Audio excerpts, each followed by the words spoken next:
and welcome back to my blog. We're on to part 13 of Sophisms of the Protectionists, and it's part 2 of To Artisans and Laborers. In France, capital invested in manufactures yields, I suppose, 5% profit. But here is Mondor, who has 100,000 francs invested in a manufactory, on which he loses 5%. The difference between the loss and gain is 10,000 francs. What do?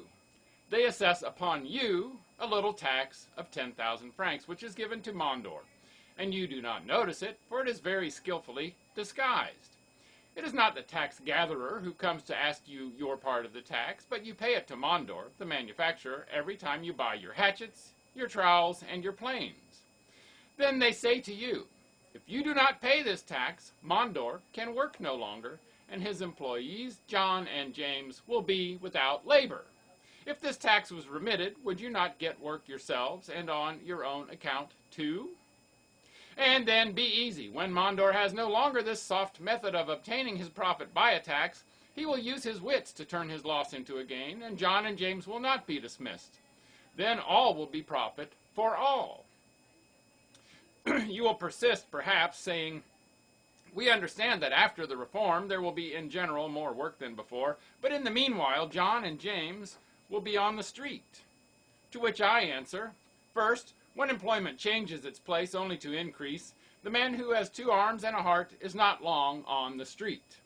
Second, there is nothing to hinder the state from reserving some of its funds to avoid stoppages of labor in the transition, which I do not myself believe will occur. Third, finally, if to get out of a rut and get into a condition which is better for all, and which is certainly more just, it is absolutely necessary to brave a few painful moments, the workmen are ready, or I know them ill. God grant that it may be the same with employers. Well, because you are workmen, you are not intelligent and moral. It seems that your pretended friends forget it. It is surprising that they discuss such a subject before you, speaking of wages and interests, without once pronouncing the word justice. They know, however, full well that the situation is unjust. Why, then, have they not the courage to tell you so and say, workmen, and iniquity prevails in the country, but it is of advantage to you, and it must be sustained. Why? Because they know that you would answer, no. But it is not true that this iniquity is profitable to you. Give me your attention for a few moments, and judge for yourself. What do they protect in France? Articles made by great manufacturers in great establishments, iron, cloth, and silks. And they tell you that this is done not in the interest of the employer, but in your interest, in order to ensure your wages. But every time that foreign labor presents itself in the market in such a form that it may hurt you, but not the great manufacturers, do they not allow it to come in? Are there not in Paris 30,000 Germans who make clothes and shoes? Why are they allowed to establish themselves at your side when cloth is driven away? Because the cloth is made in great mills owned by manufacturing legislators, but clothes are made by workmen in their rooms.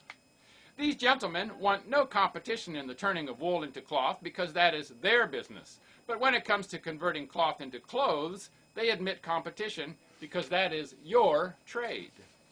When they made railroads, they excluded English rails, but they imported English workmen to make them. Why? It is very simple, because English rails compete with the great rolling mills, and English muscles compete only with yours.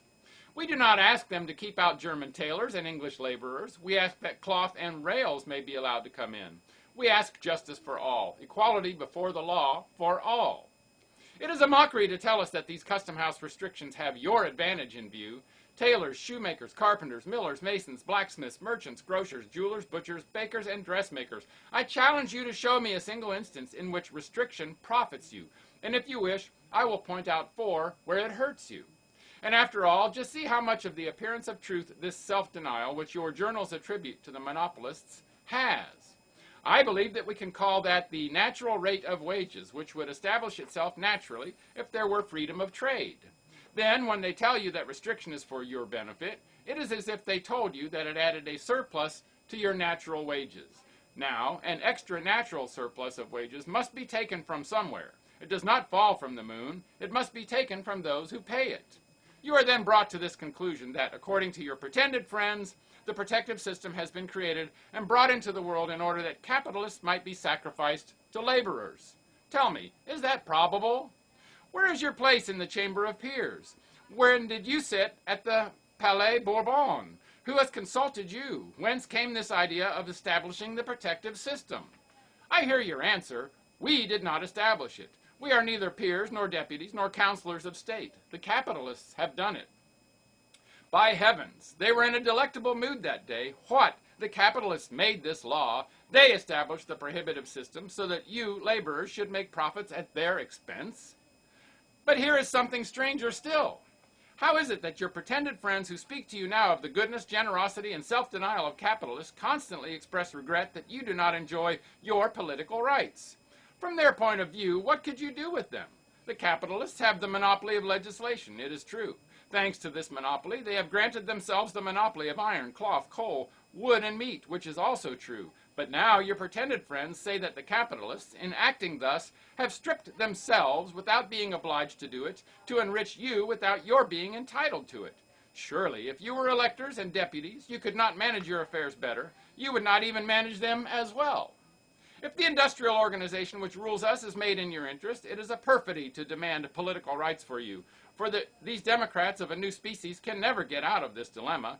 The law made by the present lawmakers gives you more or gives you less than your natural wages. If it gives you less, then they deceive you in inviting you to support it. If it gives you more, they deceive you again by calling on you to claim political rights when those who now exercise them make sacrifices for you which you, in your honesty, could not yourselves vote.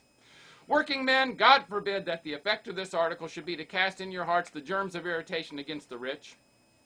If mistaken interests still support monopoly, let us not forget that it has its roots in errors which are common to capitalists and workmen.